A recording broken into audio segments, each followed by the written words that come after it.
అయిన తర్వాత ప్రతి ఒక్కరిని కూడా హరీశ్గా కలిసే పోతా ప్రతి ఒక్కరితో ఇంటరాక్ట్ అవ్వాలన్న ఉద్దేశంతో ఇక్కడికి రావడం జరిగింది. కాబట్టి మనందరి మధ్యలో మనకు భరోసాగా ఉండి మనకు ధైర్యం చెప్పిపోవడానికి వచ్చింది. కాబట్టి మనందరం కూడా కొంచెం ఓపిక పడదాం. ప్రెస్ మీట్ అయిపోయిన తర్వాత మనందరం హరీశ్ను కలవాలని చెప్పి కోరుకుంటున్నాం.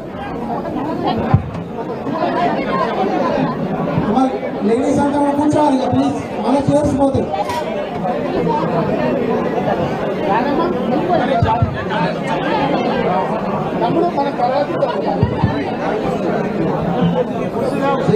చేరేసి అంతా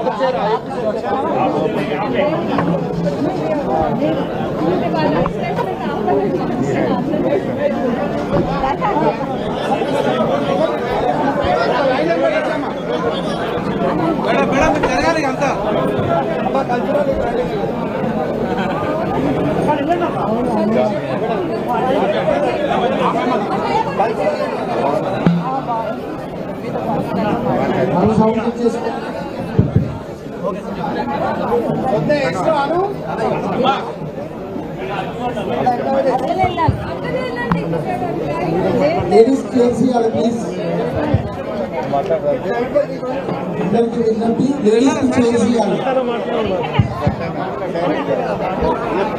లేడీస్ కి ప్లీజ్ కొంచెం అందరూ సైడ్ చేయాలి.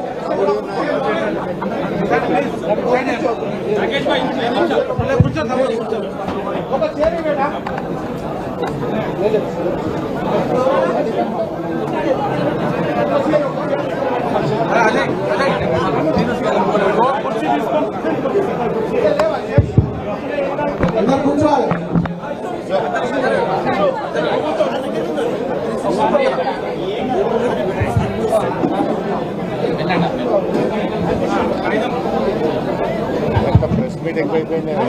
అందరికీ నమస్కారం. ఇవాళ మన గౌరవ మాజీ మంత్రివర్యులు మన అందరి ప్రియతమ నాయకులు మన మెదక్ జిల్లా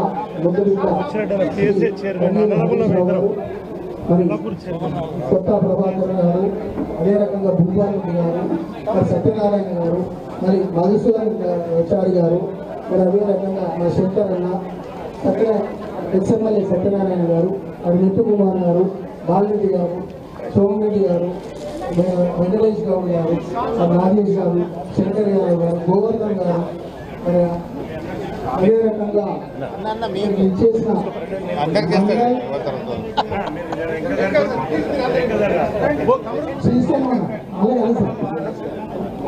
మండల్ పటాన్చెరు మండల్ మున్సిపాలిటీ, అదే రకంగా కార్పొరేషన్ 112, 113, 111 డివిజన్ నుంచి ఇచ్చేసిన టీఆర్ఎస్ పార్టీ కార్యకర్తలు, ముఖ్య నాయకులు అందరికీ కూడా స్వాగతం పలుకుతూ, మరి మీ అందరికీ తెలుసు గత 6 నెలల కింద 7 నెలల కింద జరిగిన ఎలక్షన్లో మొత్తం రాష్ట్రం అంతా కూడా మరి టీఆర్ఎస్ పార్టీ ఏదైతే ఉందో మనకు వ్యతిరేక పవనాలు వచ్చినా కూడా ఒక్క మెదక్ జిల్లా మరి మన కేసీఆర్ గారి నాయకత్వంలో, మన మెదక్ జిల్లా ముద్దుబిడ్డ హరీష్ రావు గారి నాయకత్వంలో మరి 10 అసెంబ్లీ సెగ్మెంట్లో 7 గెలుచుకోవడం జరిగింది. మరి ఎంత గట్టి పోటీ ఉన్నా ఏ రకంగా ఓడిపోతారని అన్నా కూడా పటాన్చెరు గడ్డ మీద టీఆర్ఎస్ పార్టీ జెండా ఎగరేస్తామని చెప్పడం జరిగింది మన కార్యకర్తలంతా. అదే రకంగా జెండా ఎగరేసి మరి ఇవాళ మన సత్తా ఏందో ఎన్నికల్లో నిరూపించుకోవడం జరిగింది.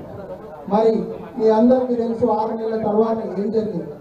మరి వివిధ కారణాల వల్ల అదే రకంగా కాంగ్రెస్ పార్టీ మరి మోసపూరిత ప్రజా వ్యతిరేక పాలనలో ఏ రకంగా అయితే కక్ష సాధింపు చర్యలు జరుగుతున్నాయో మీ అందరు చూస్తున్నారు ప్రతి ఒక్క నాయకులు. దాంట్లో భాగంగా మరి ఇవాళ మనలో ఉన్న మన ఎమ్మెల్యే గారు పార్టీ మారడం జరిగింది. మరి దానికి సంబంధించి మన ముఖ్య అతిథి మరి అదే రకంగా మన ప్రియతమ నాయకుడు హరీష్ అన్న, మరి ప్రభాకర్ అన్న, మధుసూనాచారి గారు మనందరితోటి మాట్లాడి మరి మనందరితో ఆత్మవిశ్వాసాన్ని పెంచడానికి ఇవాళ మన దగ్గరికి విచ్చేసినందుకు వారికి ప్రత్యేకంగా స్వాగతం పలుకుతూ వారికి హరీష్ అన్న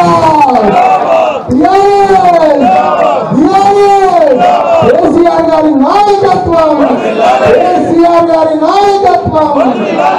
ఇప్పుడు మైక్ నేను ప్రభాకర్ మన మాజీ ఎంపీ మరి దుబ్బాక శాసనసభ్యులు శ్రీ కొత్త ప్రభాకర్ రెడ్డి గారు. జై తెలంగాణ, జై కేసీఆర్. ఈరోజు మనము ఈ సమావేశానికి మీ అందరికీ తెలుసు, మరి కొన్ని కారణాల వల్ల మరి గతంలో గెలిపించిన గౌరవ ఎమ్మెల్యే మైపాల్ రెడ్డి గారు మన పార్టీ విడిచి మరి కాంగ్రెస్లో చేరడం, మరి దాని సందర్భంగా మరి ఎవరు ఎక్కడ పోయినా ఏది ఎక్కడ పోయినా మరి మనం అందరం కూడా ఒక కుటుంబ సభ్యులు లెక్క మరి తెలంగాణ తెచ్చి తెలంగాణ ఆత్మగౌరవాన్ని కాపాడి ఇచ్చిన మాట నిలబెట్టుకున్న కేసీఆర్ గారు ఏ విధంగా అయితే గతంలో తెలంగాణ తెచ్చిండో మళ్ళీ అదే తరహాలో ఈ రోజు కూడా తెలంగాణ తెచ్చుకుందామని చెప్పి, తెలంగాణ కాదు మన పార్టీని కాపాడుకుందామని చెప్పి మరి మన నాయకుడు గొప్ప నాయకుడు కేసీఆర్ గారి డైరెక్షన్ మనం అందరం కూడా ముందుకు పోతున్నాం. మరి ఈ రోజు ఈ సందర్భంగా వేదిక మీద ఉన్న పెద్దలు గౌరవనీయులు మరి మన మాజీ మంత్రివర్యులు మరి మన ఉమ్మడి మెదక్ జిల్లా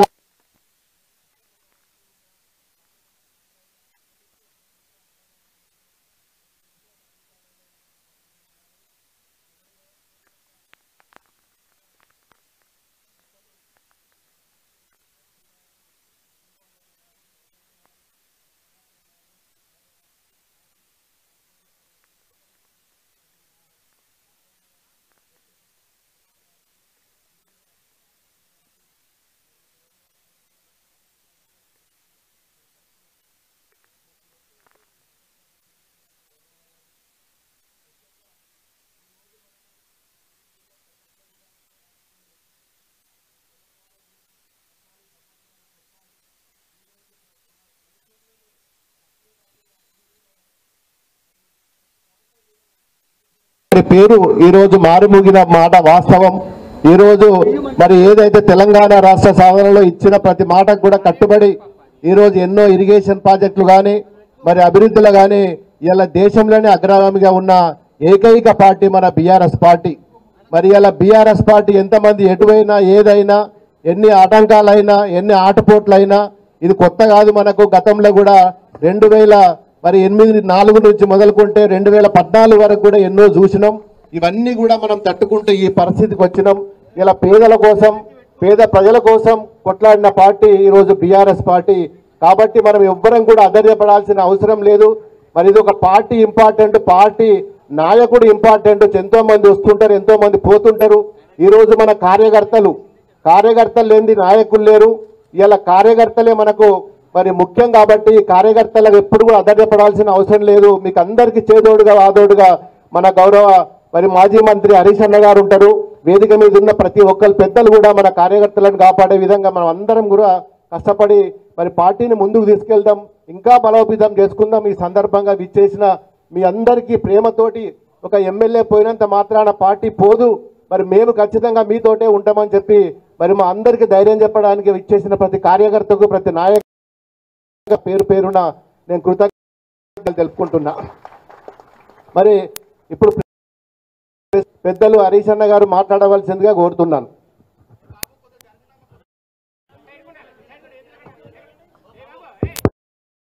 జై తెలంగాణ, జై తెలంగాణ. కేసీఆర్ గారి నాయకత్వం. గౌరవనీయులు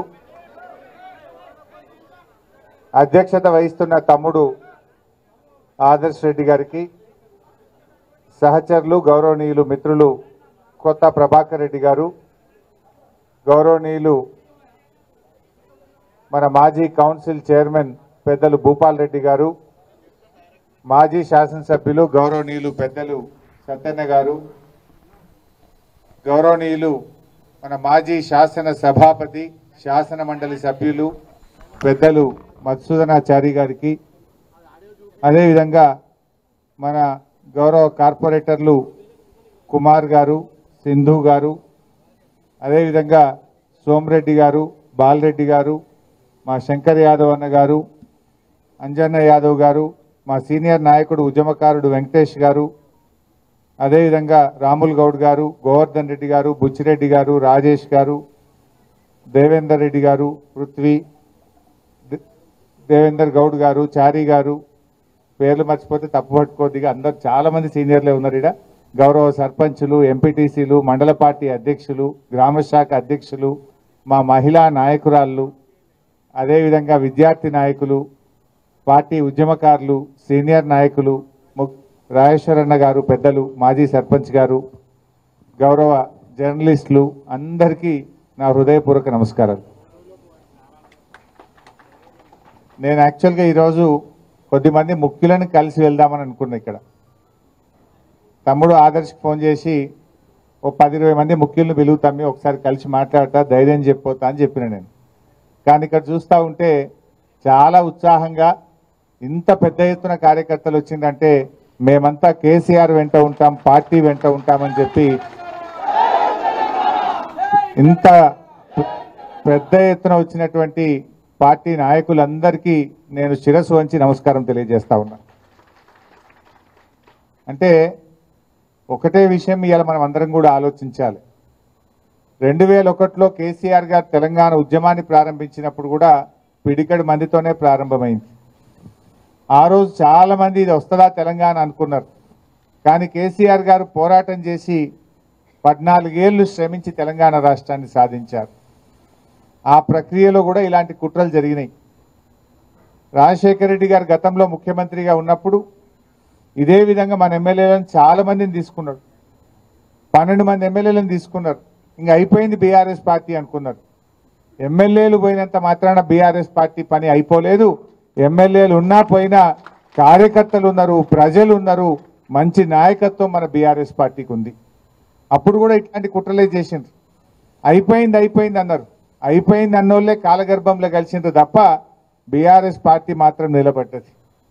ఇట్లా చాలా కుట్రలు, చాలా ప్రయత్నాలు జరిగినాయి.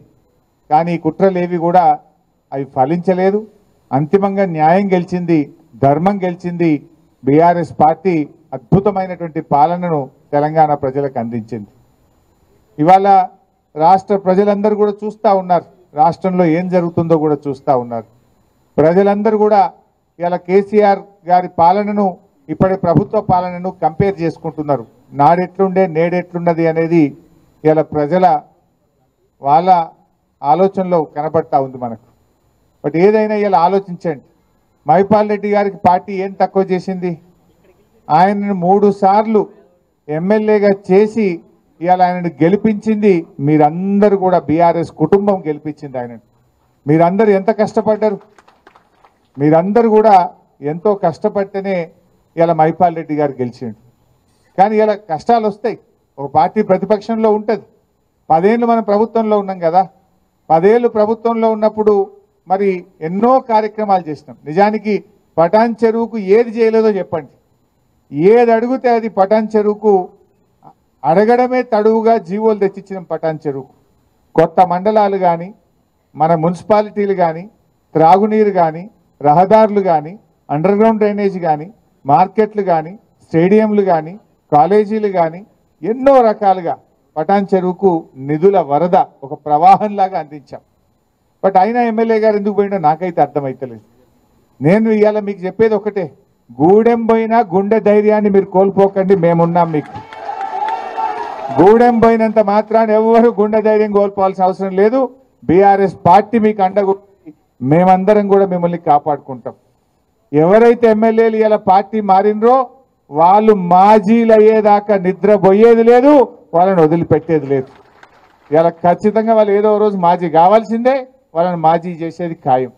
ఆయనకు మనసు ఎట్లొచ్చింది మైపాల్ రెడ్డికి? అరే నేను 3 సార్లు ఎమ్మెల్యేగా టికెట్ ఇచ్చి నిన్ను గెలిపించి ఇంత గౌరవిస్తే పార్టీ మారడానికి మైపాల్ రెడ్డికి మనసు ఎట్లొచ్చిందని నేను అడుగుతా ఉన్నా. ఇది న్యాయమా అని నేను అడుగుతా ఉన్నా. ఇది నీకు తగునా అని నేను అడుగుతా ఉన్నా. ఒక తల్లిలాగా పార్టీ నిన్ను దగ్గర తీసుకున్నది. ఆనాడు వైసీపీలో నీకు అవకాశం రాక ఇబ్బంది పడితే గుండెకు హత్తుకొని నిన్ను టికెట్ ఇచ్చి గల్లీ గల్లీ తిరిగి ఇవాళ గెలిపించుకొని కాపాడుకున్నది బీఆర్ఎస్ పార్టీ. నీకు ఎట్లా మనసు వచ్చిందని నేను అడుగుతా ఉన్నా. అయినా వ్యక్తులు కాదు ముఖ్యం పార్టీకి. పార్టీకి సిద్ధాంతం ముఖ్యం, కార్యకర్తలు ముఖ్యం, మీలాంటి నాయకులు ముఖ్యం. మీకు ఏ ఆపద వచ్చినా, అర్ధరాత్రి ఆపద వచ్చినా నేను మీకు అండగా ఉంటా, ప్రభాకర్ అన్న మీకు అండగా ఉంటాడు. మనకు సీనియర్ నాయకులు మన గౌరవనీయులు భూపాలన్న కానీ, గౌరవనీయులు సత్యన్న కానీ, చాలా శంకరన్న కానీ, ఎంతో అనుభవం ఉన్న నాయకులు మనకు ఉన్నారు. వీళ్ళందరూ కూడా మీకు నిలబడతారు. నేను కూడా ఎంత దూరం, నాకు సిద్దిపేట దూరం, పటాన్ చెరువు దగ్గర, నాకు పిలిస్తే అర్ధ గంటలు రాగలితే ఇక్కడికి, చాలా దగ్గరగా ఉంటాం. సో అందువల్ల పార్టీని పూర్తి స్థాయిలో రీబిల్డ్ చేసుకుందాం. మళ్ళీ మంచిగా కష్టపడే కార్యకర్తలకు మంచి నాయకత్వాన్ని మీ పటాన్ చెరువు నియోజకవర్గానికి అందిస్తాం. రాత్రింబవళ్ళు కష్టపడి తిరిగి పటాన్ చెరువు మీద మళ్ళీ మన ఎమ్మెల్యే గులాబీ జెండా ఎమ్మెల్యేను గెలిచేదాకా కూడా అందరం కలిసి పనిచేద్దాం. ఇవాళ మీరు ఒకటే ఆలోచించండి. రేవంత్ రెడ్డి గారు ఆనాడు ఏమన్నాడు, ఎమ్మెల్యేలు పార్టీలు మారితే రాళ్లతో కొట్టండి అన్నాడు. ఇవాళ ఆయన్ని పోయి కండువాలు కప్పుతుండు ఇళ్ళకి పోయి. నువ్వేం మాట్లాడినా, నువ్వేం చేస్తున్నావు, ఇలా ప్రజలు గమనిస్తూ ఉన్నారు. ఇలా రుణమాఫీ విషయంలో కూడా ఏం చేసిండ్రు, కోతలు పెట్టే కార్యక్రమం చేసిండ్రు. నిన్న జీవోలనేమో రేషన్ కార్డు ఆధారంగానే రుణమాఫీ చేస్తాము అని జీవోలో ఇచ్చిండ్రు. అంటే రేషన్ కార్డు ఆధారంగా కుటుంబాన్ని గుర్తిస్తాం, కుటుంబానికి ఒక రుణమాఫీ చేస్తాము అని చెప్పి జీవోలో ఇచ్చిండ్రు. ప్రజల్లో వ్యతిరేకత వస్తే మాటల్లో ఏం చెప్తున్నారు, లేదు లేదు రేషన్ కార్డు అవసరం లేదు, పాస్బుక్ ఆధారంగా చూస్తామని మాటలు చెప్తున్నారు. మాటలు నడవయి కదా, నీ జీవో మార్చు. ఇలా బ్యాంక్ అధికారులు కానీ వ్యవసాయ శాఖ అధికారులు జీవోను ఫాలో అవుతారు తప్ప నీ నోటి మాటలు ఫాలో గారు. జీవోలనేమో రేషన్ కార్డు ఆధారంగా అన్నావు, నోటి మాటలేమో లేలే పాస్బుక్ ఆధారంగా అంటున్నావు. ఇప్పుడు అప్పిచ్చేటప్పుడు నీ రేషన్ కార్డు ఉందా లేదా అని అడగలే, పాస్బుక్ ఉందా లేదా అని చూసి అప్పిచ్చిండ్రు. ఆ పాస్బుక్ ఆధారంగా రుణమాఫీ జరగాలి. నీ జీవోలో ఉన్నటువంటి జీవోను మార్చండి. జీవోను మార్చి రేషన్ కార్డుతో కుటుంబంతో సంబంధం లేదు, పాస్బుక్ ఆధారంగా రుణమాఫీ చేస్తామని మీ నోటి మాటగా చెప్పిన మాటలు మార్చిన కొత్త జీవోలో వచ్చినప్పుడే మీరు నిజంగా రైతులకు మేలు చేసినట్టు, నిజంగా మీరు చెప్పిన మాటలు నిజమైనట్టు. మాటల్లో తీరుగున్నాయి, జీవోలు ఇంకో తీరుగా ఉన్నాయి. పిఎం కిసాన్ నిబంధనలు అమలు చేస్తాను. ఎందుకు పిఎం కిసాన్ నిబంధనలు? నిజంగా ప్రతి రైతుకు, ప్రతి పేద రైతుకు నువ్వు సాయం చేసేది ఉంటే పిఎం కిసాన్ నిబంధనలు ఎందుకు? గతంలో కేసీఆర్ గారు రుణమాఫీ చేసినప్పుడు పిఎం కిసాన్ నిబంధనలు పెట్టలే, రేషన్ కార్డు నిబంధనలు పెట్టలే. ఈ అప్పుడు లేని నిబంధనలు ఇప్పుడు ఎందుకు? అంటే నువ్వు మాటలు ఎక్కువ చెప్పినావు, ఇవాళ కోతలు పెట్టే కార్యక్రమం చేస్తున్నావు. ఇవాళ రైతులకు మోసం చేస్తూ ఉన్నారు. ఆ రోజు ఏం చెప్పిండ్రు, వడ్లకు బోనస్ అన్నాడు. కాగితం జీవో వచ్చే వరకు సన్నాలకే బోనస్ అంటుండు. అంటే రూపాయిలో 10 పైసలే సన్నాలు ఉంటాయి, 90 పైసలు దొడ్డు రకం వడ్లే ఉంటాయి. అంటే 90% రైతులకు నువ్వు బోనస్ ఎగ్గొట్టినావు. ఇవాళ రుణమాఫీలో కూడా పిఎం కిసాన్ నిబంధనలు పెట్టి, రేషన్ కార్డు నిబంధనలు పెట్టి సగం మంది రైతులను ఎగ్గొట్టేటువంటి ప్రయత్నం చేస్తూ ఉన్నావు. ఇవాళ ప్రజలకు కూడా అర్థమవుతుంది, వీళ్ళు అన్ని అబద్ధాలు చెప్పిండ్రు, మాయ మాటలు చెప్పిండ్రు, మోసపూరిత మాటలు చెప్పిండ్రు అనే విషయాన్ని ప్రజలు కూడా గమనిస్తూ ఉన్నారు. వాళ్ళ ఆచరణలో పూర్తిగా ఫెయిల్ అయిపోతూ ఉన్నారు. తప్పకుండా భవిష్యత్తు మనదే ఉంటుంది. 600 రాబోయే రోజుల్లో మళ్ళీ ఈ రాష్ట్రంలో అధికారంలోకి వచ్చేది ఖచ్చితంగా బీఆర్ఎస్ ప్రభుత్వమే అధికారంలోకి వస్తుంది. ఇవాళ ఏ కార్యకర్తలు అయితే కష్టపడుతున్నారో, ఏ కార్యకర్తలు అయితే నిజాయితీగా పార్టీతో ఉన్నారో మీ అందరినీ కంటికి రెప్పలాగా కాపాడుకుంటాం. మీ అందరికీ మంచి గౌరవం దొరికే విధంగా నేను బాధ్యత తీసుకుంటా ఈ పటాన్ చెరువు నియోజకవర్గంలో మనవి చేస్తా ఉన్నా. మీరు ధైర్యంగా ఉండండి. రేపు స్థానిక సంస్థల ఎన్నికలు వచ్చినా, రేపు కౌన్సిలర్లు కానీ, సర్పంచులు కానీ, ఎంపీటీసీలు కానీ, కార్పొరేటర్లు కానీ ఏ ఎన్నిక వచ్చినా మా కార్యకర్తలకు అండగా ఉండి గెలిపించుకునే బాధ్యత నాది అని చెప్పి కూడా నేను కార్యకర్తలకు మనవి చేస్తా ఉన్నా. So be strong. ఖచ్చితంగా మీరు పార్టీతో ఉండండి. ఇవాళ మన చరిత్ర కూడా చూస్తే కాంగ్రెస్ పార్టీ ఎక్కడ కూడా 5 ఏళ్ల తర్వాత తిరిగి అధికారంలోకి రాలే. అది రాజస్థాన్ అయినా, ఛత్తీస్గఢ్ అయినా, మధ్యప్రదేశ్ అయినా, ఏ రాష్ట్రంలోనైనా వన్ టైమే మలతాపకు పోతుంది. అది రెండోసారి అధికారంలోకి రాలే ఈ దేశంలో, ఒక్కసారే వస్తుంది కాంగ్రెస్ పార్టీ. అందువల్ల ఈ టర్మ్ కాగానే మళ్ళీ వచ్చేది ఖచ్చితంగా బీఆర్ఎస్ గవర్నమెంటే. కానేబట్టే ఏడాది దగ్గర రానేబట్టే 8 నెలలు అయ్యేపాయి. కష్టపడదాం, రేపు స్థానిక సంస్థలోకి వెళ్తాం. కానీ భవిష్యత్తులో కూడా ఎట్టి పరిస్థితుల్లో పార్టీగా మనం ఏమైందంటే వాస్తవానికి ఎంతసేపు డెవలప్మెంట్ మీదనే పనిచేసినాం. 10 ఏళ్ళు ప్రభుత్వంలో మంచినీళ్ళు ఎట్లా ఇవ్వాలి, కరెంట్ ఎట్లా ఇవ్వాలి, రోడ్లు ఎట్లా ఇవ్వాలి, కాలేజీలు ఎట్లా కట్టాలి, స్కూళ్ళు ఎట్లా కట్టాలి, పేదలకు 2000 ఆసరా పెన్షన్ ఎట్లా ఇవ్వాలి, కళ్యాణ లక్ష్మి ఎట్లా ఇవ్వాలి, కేసీఆర్ కిట్ ఎట్లా ఇవ్వాలి, దవాఖాన్లు ఎట్లా కట్టాలి, చైర్మన్ అమ్మకు కుర్చీ దవాఖాన్లు ఎట్లా కట్టాలని మనం ఆలోచన చేసినాం. కానీ కొన్ని చిన్న చిన్న పొరపాట్లు జరిగినాయి. ఇంకా కొద్దిగా కార్యకర్తల గురించి ఆలోచించేది ఉండే, కార్యకర్తల సంక్షేమం గురించి పార్టీ దృష్టి పెట్టేది ఉండే. తప్పకుండా రాబోయే రోజుల్లో కార్యకర్తల సంక్షేమం మీద, నాయకత్వం మీద ప్రత్యేకమైన దృష్టి పెడతాం. ఈ కష్టమైన క్లిష్టమైన సమయంలో పార్టీకి అండగా నిలబడ్డ కార్యకర్తల్ని తప్పకుండా మిమ్మల్ని పువ్వుల్లో పెట్టి కాపాడుకుంటాం. రేపు ఏ అవకాశాలు వచ్చినా మీకే అందిస్తాం. మీ ద్వారానే రేపు పార్టీ ప్రభుత్వం కూడా రాబోయే రోజుల్లో నడుస్తుంది. ఇవాళ ఇది కొద్ది సమయం మాత్రమే. మనము కొద్ది రోజులైతే కాంగ్రెస్ వాళ్ళు ఊర్లలో తిరగని పరిస్థితి వస్తుంది. తులం బంగారం ఇవ్వకపోతే అక్కజేళ్ళలు ఇడిచిపెట్టారా? మహిళలకు 2500 ఇవ్వకపోతే అక్కజేళ్ళలు ఇడిచిపెట్టారా? ఎన్ని చెప్పారు మీరు? ఏడైనాయి? ఇలా 6 గ్యారంటీల్లో ఒక్కటన్నా అయిందా? 6 గ్యారంటీల్లో ఎన్ని చెప్పిండ్రు? 4000 పింఛన్ అవ్వాతాతలకు ఇస్తామన్నారు, వచ్చిందా? రాలే. 2500 మహిళలకు వచ్చిందా? రాలే. అదేవిధంగా రైతు భరోసా 7500 ఇస్తామన్నారు, వచ్చిందా? రాలే. పేదలకు 5 లక్షలు ఇచ్చి ఇండ్లు ఇస్తాం ప్రతి ఒక్కరికన్నారు, వచ్చిందా? ఒక్కరికన్నా ఇండ్లు రాలే.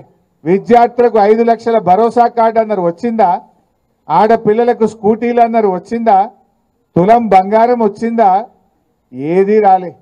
రేపు ఎన్ని రోజులు నడుపుతారు? మా అంటే 6 నెలలు, ఏడాది గడుపుతారు. ఏడాది తర్వాత జనం విడిచిపెడతారా? ఏ ముఖం పెట్టుకొని ప్రజలకు వస్తారు? మీరు ఇచ్చిన హామీ ఒక్కటన్నా సరిగ్గా అమలు చేసిండ్రా? ఏ ఒక్కటి జరిగింది? బస్సు తప్ప అంత తుస్సే. ఆ బస్సులు అన్ని లొలులే. అది తప్ప మీరు చేసింది ఏంటని నేను అడుగుతా ఉన్నా. ఇలా ప్రజలు గమనిస్తూ ఉన్నారు. ఆ కళ్యాణ లక్ష్మి చెక్కులు కూడా 7 నెలలు రాక, గ్రామ పంచాయతీలో పనిచేసే పారిశుద్ధ్య కార్మికులకు 8 నెలలు జీతాలు రాక పరిశాన్ అవుతున్నారు వాళ్ళంతా.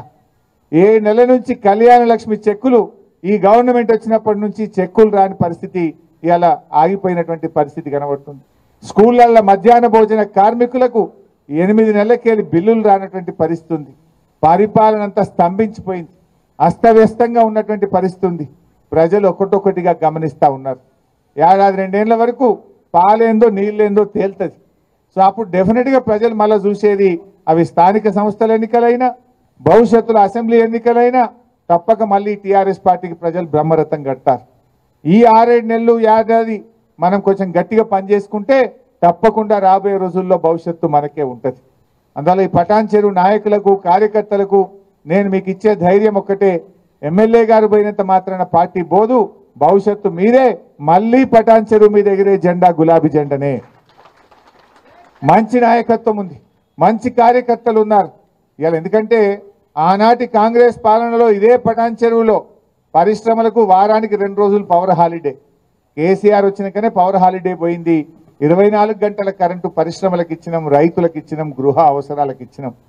ఇవాళ ఏం జరుగుతుందో కూడా ప్రజలు గమనిస్తూ ఉన్నారు. సో అన్ని విషయాలు కూడా ప్రజలు చూస్తారు. కొద్దిగా టైం, ఓ ఏడాది 2 ఏళ్ళు అయితే పాలేందో నీళ్ళేందో తెలుస్తుంది. ప్రజలకు మంచి చెడు ప్రజలే గుర్తిస్తారు. మన మంచితనాన్ని, మన పనితనాన్ని ప్రజలు తప్పకుండా గుర్తిస్తారు. మనం ప్రజల్లో వెళ్దాం, ప్రజల పక్షాన ఉందాం, ప్రతిపక్షంగా ఈ ప్రభుత్వాన్ని నిలదీద్దాం, ప్రతిపక్షంగా ఈ ప్రభుత్వం చేసే తప్పుల మీద పోరాడదాం.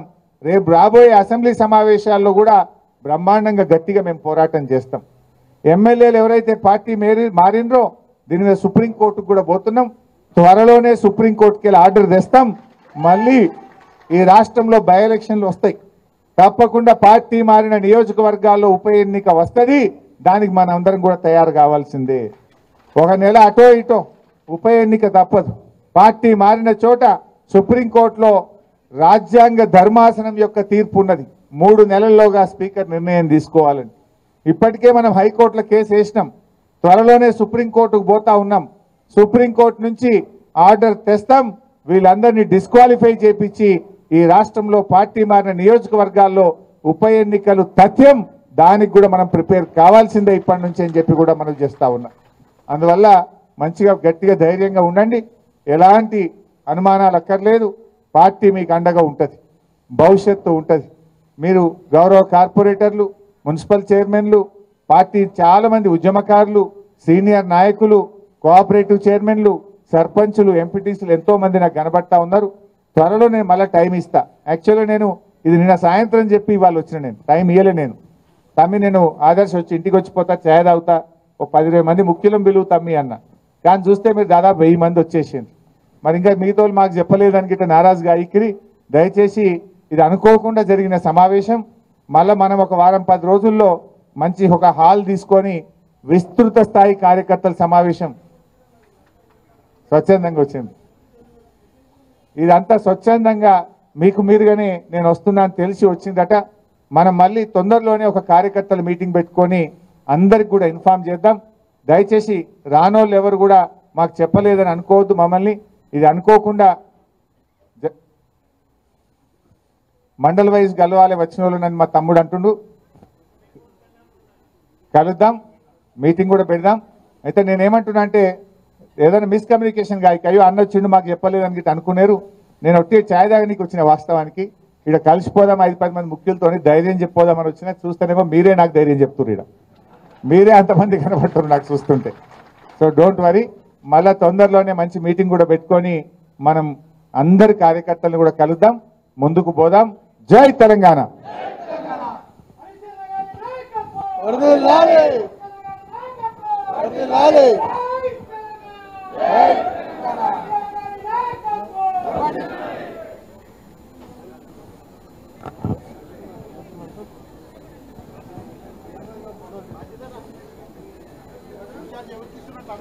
దయచేసి అన్నతో ఫోటోలు తీస్తాను రండి, కానీ దిగిన వాళ్ళు పక్క జరగాలి. మళ్ళా ఇలా పడితే గంట అవుతుంది.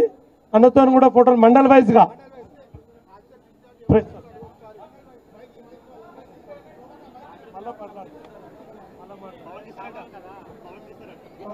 మండల్ వైజ్ అందరూ ఒక్కొక్కరు రండి ఫోటోలు దిగనీకే. మండల్ వైజ్గా అందరు రావాలి దిగేటోళ్ళు.